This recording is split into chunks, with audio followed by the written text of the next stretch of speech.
Start हो गया। Hello everyone. तो आज फिर से हम लोग स्टार्ट करते हैं अपना टॉपिक। हम लोग पढ़ रहे थे, क्या चैप्टर का क्या नाम था? हाँ, लाइफ प्रोसेसेस इन एनिमल्स, है ना। और हमारा टॉपिक क्या है आज का?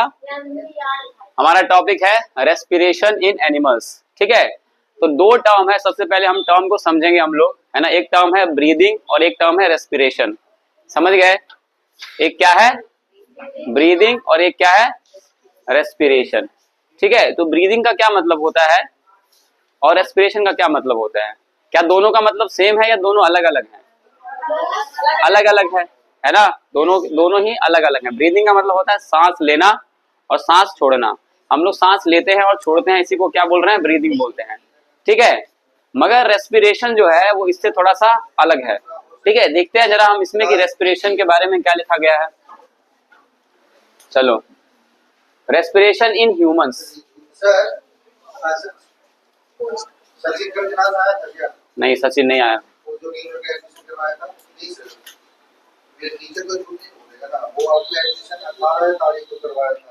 ठीक है, तो रेस्पिरेशन क्या बोल रहा है कि जब हम inhale, when we breathe in, breathe in का मतलब क्या होता है? इनहेल करना, है ना। ऐसे सांस लेते हैं तो breathe in, inhale, inhale, breathe out, exhale air continuously to obtain oxygen and release carbon dioxide.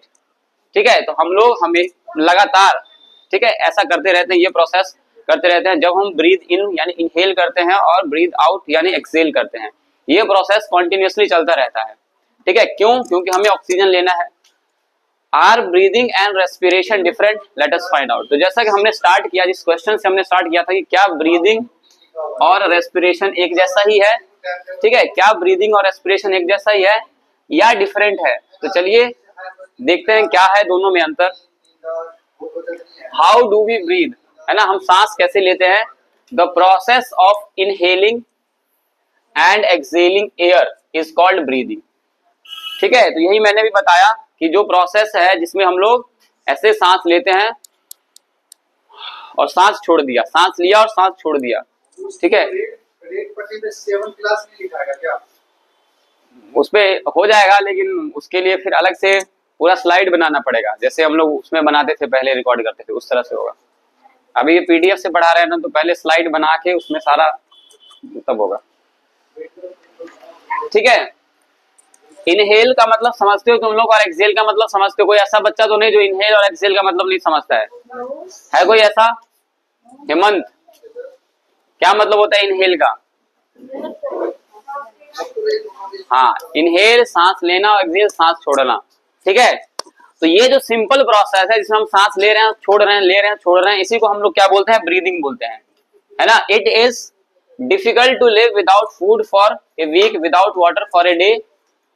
और क्या बोल रहा है कि हमें खाना के बिना हम लोग कितने दिनों तक रह सकते हैं? कुछ हफ्तों तक रह सकते हैं, है ना। पानी के बिना हम कुछ दिन रह सकते हैं, 1 या 2 दिन रह सकते हैं, लेकिन हवा के बिना क्या हम रह सकते हैं? हाँ, कितना? 4 minute. Without water for a day और 2, but without breathing we usually can not survive more than few minutes. कुछ मिनट ही सर्वाइव कर पाएंगे हम, 1 मिनट भी नहीं, है ना। अगर तुम सांस रोक के देखो सब लोग, तो हो सकता है तुम में से बहुत कम लोग होंगे जो 1 मिनट तक सांस रोक पाएंगे। रोक पाते 1 मिनट तक सांस? तुम लोग नहीं रोक पाओगे, है ना। कभी रोक के देखना ऐसे।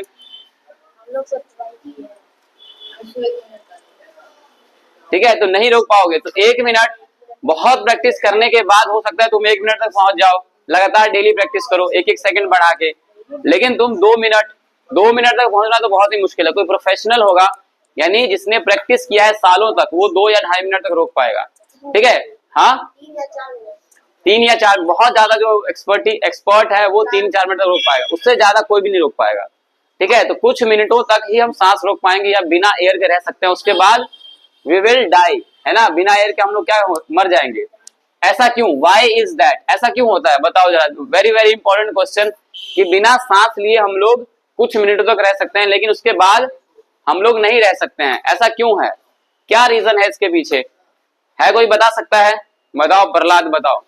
जब हम सांस लेते तो बोलो, माइक में बोलो ना। माइक में बोलो बोलो, वीडियो रिकॉर्ड हो रहा है। हाँ बोलो। तो जब हम सांस लेते हैं तो सर ऑक्सीजन हमारे नर्व सिस्टम में जाता है और सर जो हम फूड खाते हैं उसको सर तोड़ के ग्लूकोज में बदलता है, इससे हमें प्रोटीन मिलता है और एनर्जी मिलती है। चलो तुम्हारा कॉन्सेप्ट बिल्कुल सही है, ऐसा ही कुछ होता है ना। Very good.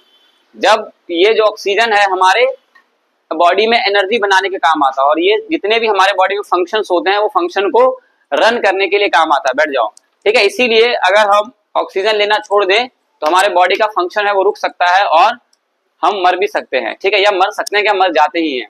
All of us alive because we breathe, not just humans, plants and other animals also breathe. But how do we breathe, कैसे हम लोग सांस लेते हैं, ठीक है। तो just as food follows a specific pathway, तो जैसा हमने पिछले टॉपिक में पढ़ा है डाइजेस्टिव सिस्टम, पढ़ा है ना, सबको दिमाग में बैठा हुआ है डाइजेस्टिव सिस्टम? या भूल गए हो? तो जैसे डाइजेस्टिव सिस्टम में खाना एक पाथ को फॉलो करता है ना, मुंह से जाता है ईसोफेगस, ईसोफेगस से कहां जाता है, स्टोमक, स्टोमक से कहां जाता है, स्मॉल इंटेस्टाइन, स्मॉल इंटेस्टाइन से कहां जाता है, लार्ज इंटेस्टाइन। तो इस तरह से उसका एक डिफाइंड पाथ है ना, जिस तरह से खाना हमारे शरीर में कैसे जाता है और कैसे बाहर निकलता है, कैसे एब्जॉर्ब होता है, कैसे न्यूट्रिएंट्स एब्जॉर्ब होते हैं, उसका एक डिफाइंड पाथ है। उसी तरह से जो हम सांस लेते हैं, ब्रीद करते हैं, यानी एयर लेते हैं अपने अंदर, इसका भी डिफाइंड पाथ है, स्पेसिफिक पाथवे है ना, दिया हुआ यहाँ पे। इसका भी क्या है, एक स्पेसिफिक पाथवे है इन द डाइजेस्टिव। तो उसी तरह से for breathing and respiration there is a specific pathway, this is called respiratory system. इसको क्या बोलते हैं हम लोग, जैसे खाना खाते हैं उसको पचाने के लिए डाइजेस्टिव सिस्टम है, वैसे ही सांस लेते हैं, हवा लेते हैं, तो उसको हम बोलते हैं रेस्पिरेटरी सिस्टम। क्या बोलते हैं, रेस्पिरेटरी सिस्टम। पूरा का पूरा रेस्पिरेटरी सिस्टम है, ठीक है। The respiratory system consist of various parts as shown in figure 9.8। तो 9.8 में एक फिगर दिया गया है बहुत ही अच्छा, और इस फिगर में हमें क्या दिखाया गया है, पार्ट्स ऑफ रेस्पिरेटरी सिस्टम, ठीक है। सभी लोग देख सकते हैं ह्यूमन रेस्पिरेटरी सिस्टम, जिसमें क्या है, सबसे पहले नॉस्ट्रिल्स। तो हमारा जो नाक है, नाक के अंदर जो दो रास्ते बने हुए हैं, इसको क्या बोलते हैं, नॉस्ट्रिल्स। क्या बोलते हैं इसको, नॉस्ट्रिल्स, है ना, नासिकाएं, हिंदी में बोलेंगे नासिकाएं। फिर जैसे खाना फूड पाइप से जाता है, ईसोफेगस से जाता है, वैसे ही जो एयर है वो किससे जाता है, विंड पाइप से, है ना। उसके बाद नेक्स्ट स्टेप इसका क्या है, एल्वियोलाई। एल्वियोलाई ये तो सबसे एंड वाला स्टेप है, ठीक है। उससे पहले लंग में जाता है, ठीक है, और लंग के बाद जो एंड में जाता है वो एल्वियोलाई में जाता है, और एल्वियोलाई से वो ट्रांसफर हो जाता है किसमें, हमारे ब्लड स्ट्रीम में, ठीक है। हीमोग्लोबिन ब्लड जो रेड ब्लड सेल है उसमें जाके ये, ठीक है, उसमें जाके चला जाता है ऑक्सीजन, और फिर ऑक्सीजन फिर डिफरेंट पार्ट्स ऑफ बॉडी तक पहुंच जाता है। समझ गए। तो ये पूरा का पूरा तुम्हारा क्या दिया हुआ है, respiratory system in humans, nostrils, wind pipe, alveoli, left lung, right lung. तो दो लंग होते हैं हमारे, है ना। और तुम देख रहे हो ये जो व्हाइट व्हाइट है ये क्या है, रिब केज है ना। और इसके नीचे एक और स्पेशलाइज्ड ऑर्गन है, डायाफ्राम, ठीक है। डायफ्राम ये सब क्या है ना, इसका फंक्शन क्या है, ये सब हम लोग डिटेल में पढ़ने वाले हैं, ठीक है। तो एक बार समझ लो क्या क्या है। तो हमारे रेस्पिरेटरी सिस्टम जिसमें हम सांस लेते हैं, तो रेस्पिरेटरी सिस्टम में क्या क्या चीजें आती हैं, सबसे पहले नॉस्ट्रिल, नॉस्ट्रिल के बाद विंड पाइप, विंड पाइप के बाद जो लंग्स में जाता है, लंग्स के बाद उसका सबसे एंड वाला पार्ट है एल्वियोलाई। और एल्वियोलाई से क्या होता है, एल्वियोलाई से जो हमारा एयर है, यानी कि जो चीज हमें चाहिए, ऑक्सीजन हमें चाहिए, तो ऑक्सीजन हमारे ब्लड स्ट्रीम में डिफ्यूज हो जाता है, ठीक है। आ रहा है समझ में, ठीक है। हमारे लंग्स को प्रोटेक्ट करने के लिए रिब केज होता है ना, हड्डी का एक ढांचा जिसको पसली भी बोलते हो तुम लोग, रिब केज होता है। और रिब केज के नीचे, ठीक है, या हम ऐसा बोल सकते हैं हमारे लंग्स के नीचे एक स्पेशलाइज्ड ऑर्गन है जिसको हम बोलते हैं डायाफ्राम। डायाफ्राम का एक अपना फंक्शन है, वो हम लोग आगे पढ़ेंगे, समझ गए। ओके, आगे देखते हैं हम लोग क्या है फिर उसके बाद। The respiratory system consist of various part, ये तो देख ही लिया हमने। In this system exchange of gases follows a specific pathway. Exchange of gases का मतलब क्या होता है, गैसेस का अदला बदली, है ना।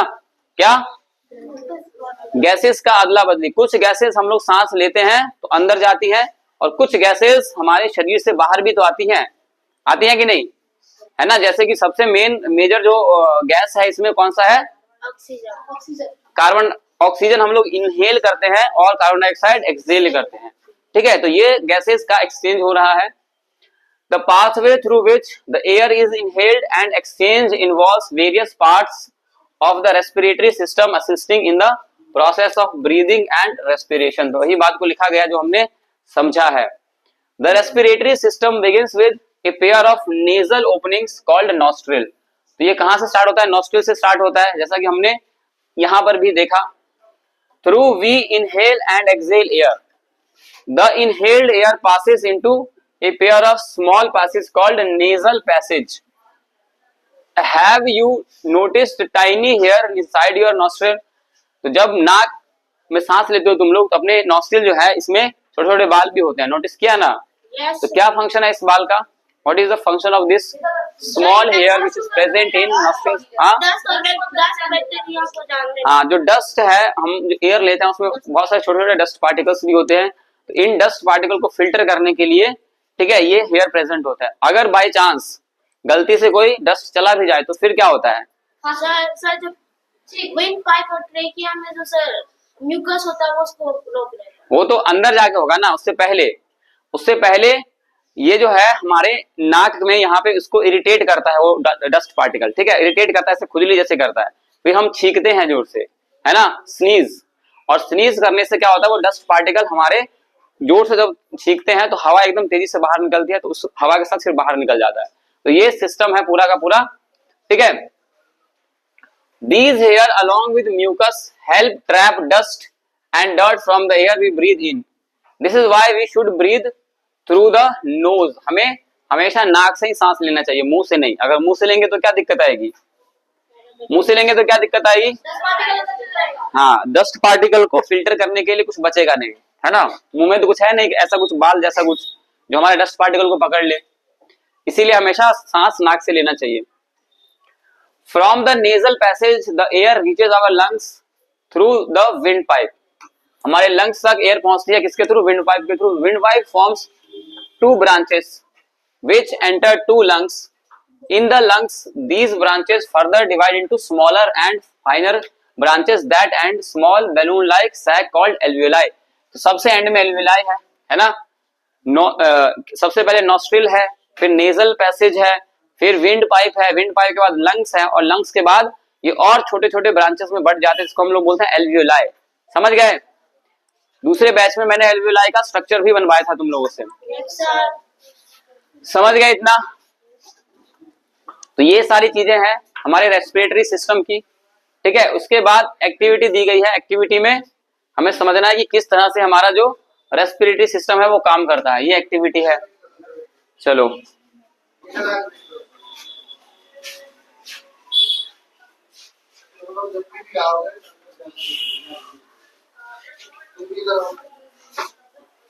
इसमें देखो मैकेनिज्म ऑफ ब्रीदिंग, इसमें क्या दिखाया गया है।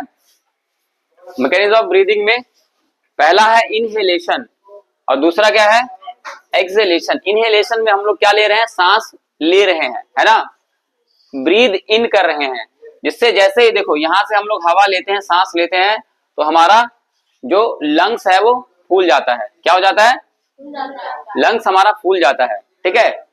और ये डायफ्राम जो है वो नीचे की तरफ एक्सपेंड हो जाता है, समझ गए, याद रखना इसको।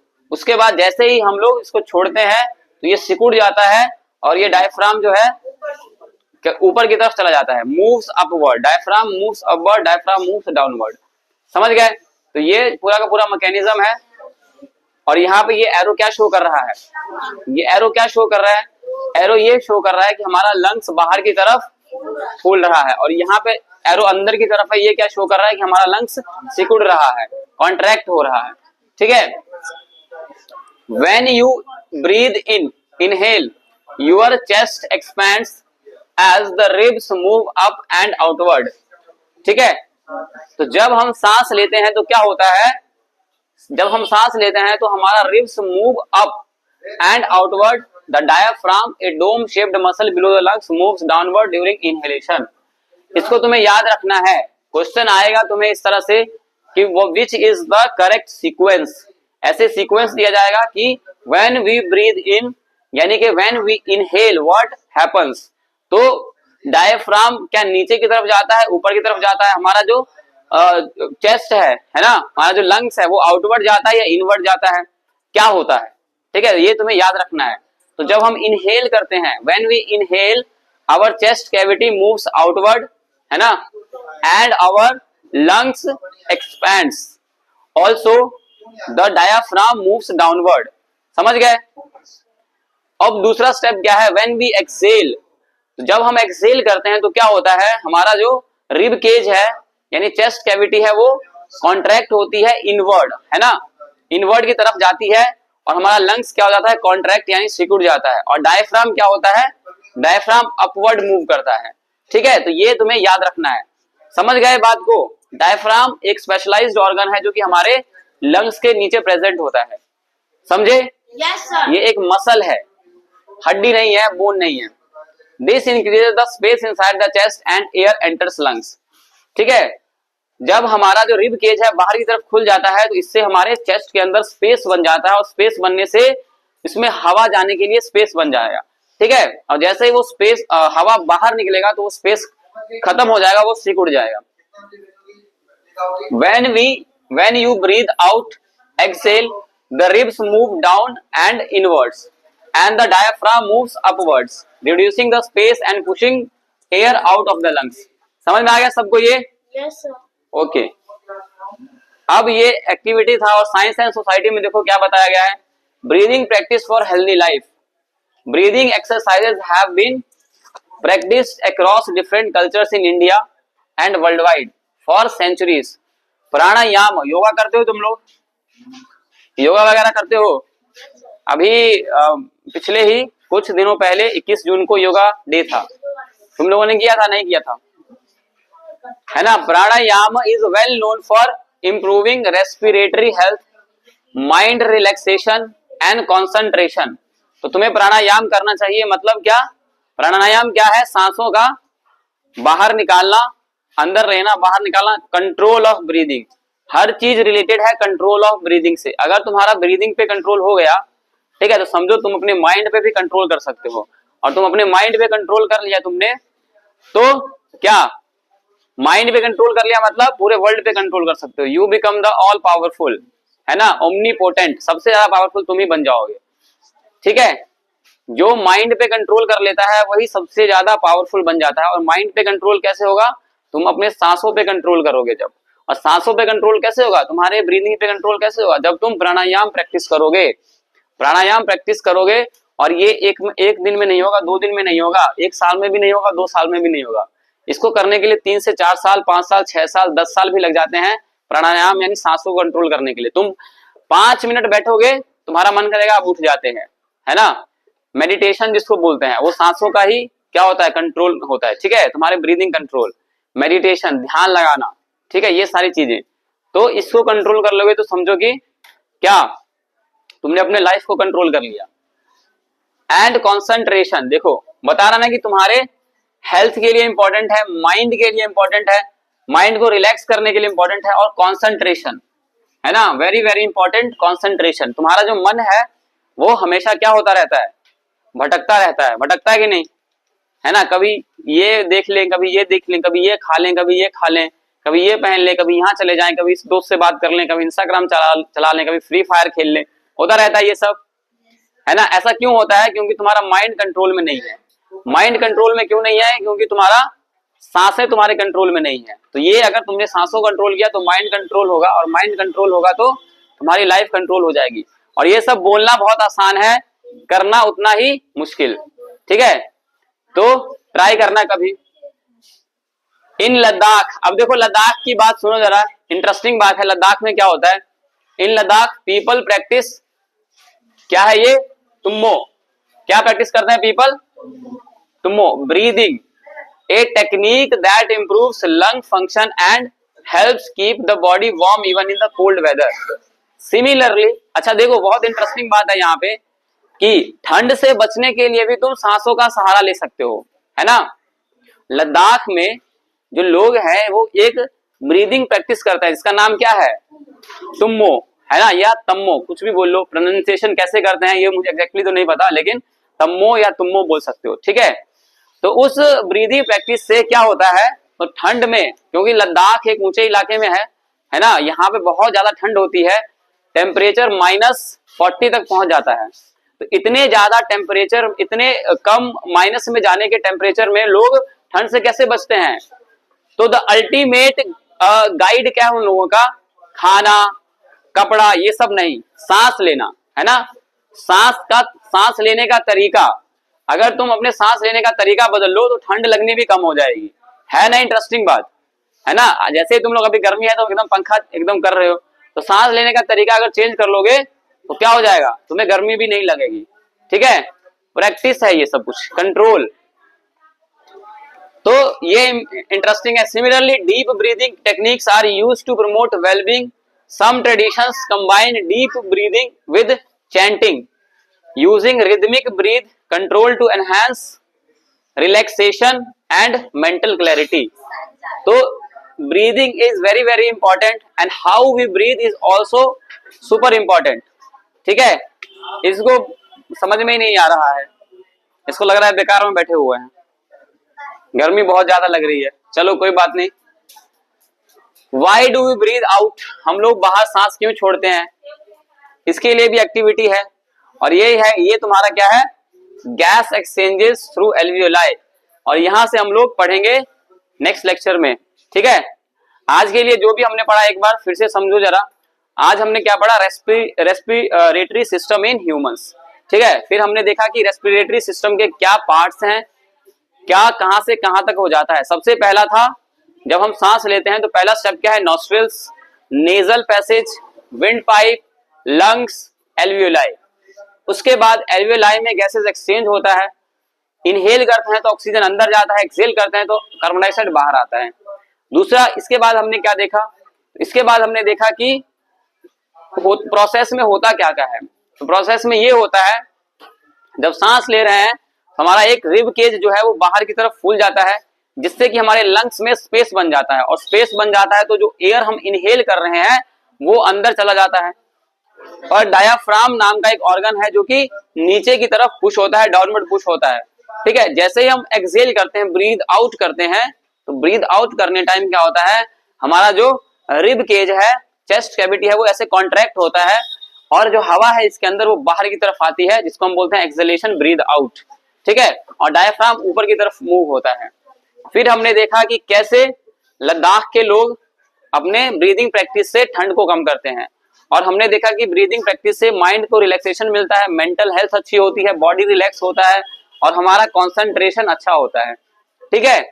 तो इसके बाद नेक्स्ट स्टेप है एल्वियोलाई में गैसेस कैसे एक्सचेंज होती हैं, और रेस्पिरेशन आखिरकार होता क्या है, और रेस्पिरेशन में मतलब क्या क्या चीजें होती हैं एग्जैक्टली, वो सब हम पढ़ेंगे अगले लेक्चर में, ठीक है। चलो, थैंक यू वेरी मच ध्यान से सुनने के लिए, इतना पेशेंस से सुनने के लिए।